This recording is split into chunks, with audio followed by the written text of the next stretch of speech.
5,000 ఇచ్చే వాలంటీర్ ఉద్యోగం తప్ప ఏపీలో ఉద్యోగాలే తీసుకురాలేదని సెంట్రల్ అభ్యర్థి బోండా ఉమామహేశ్వరరావు తనయులు బోండా సిద్ధార్థ ఎద్దేవా చేశారు.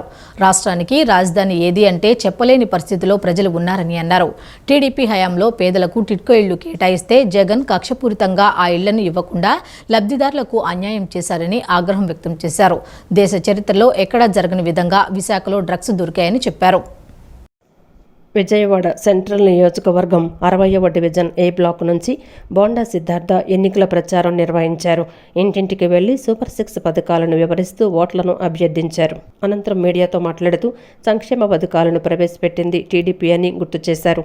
టీడీపీ, జనసేన, బీజేపీ ఉమ్మడి ప్రభుత్వం అధికారంలోకి వచ్చిన వెంటనే సూపర్ 6 పథకాలను అందించి ప్రజలకు మేలు చేస్తామని హామీ ఇచ్చారు.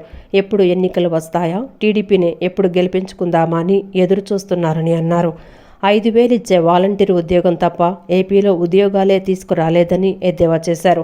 రాష్ట్రానికి రాజధాని ఏది అంటే చెప్పలేని పరిస్థితుల్లో ప్రజలు ఉన్నారని అన్నారు. టీడీపీ హయాంలో పేదలకు టిట్కో ఇళ్లు కేటాయిస్తే జగన్ కక్షపూరితంగా ఆ ఇళ్లను ఇవ్వకుండా లబ్ధిదారులకు అన్యాయం చేశారని ఆగ్రహం వ్యక్తం చేశారు.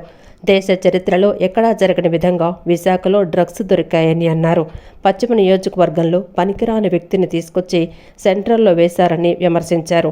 బోండా ఉమ ప్రజల మనిషి అని, రాబోయే ఎన్నికల్లో గెలుపు ఖాయమన్నారు.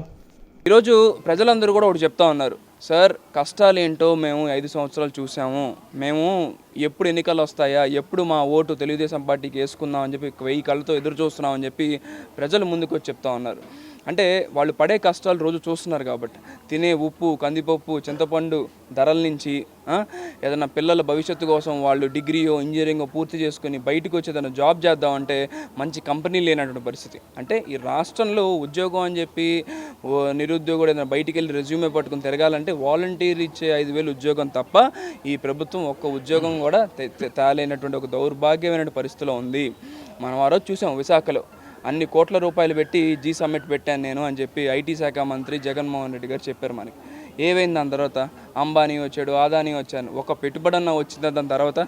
దాని నుంచి వచ్చేటువంటి స్పందన ఏంటి అని అడిగితే ఏ మాత్రం కూడా దానికి జవాబు ఉండదు.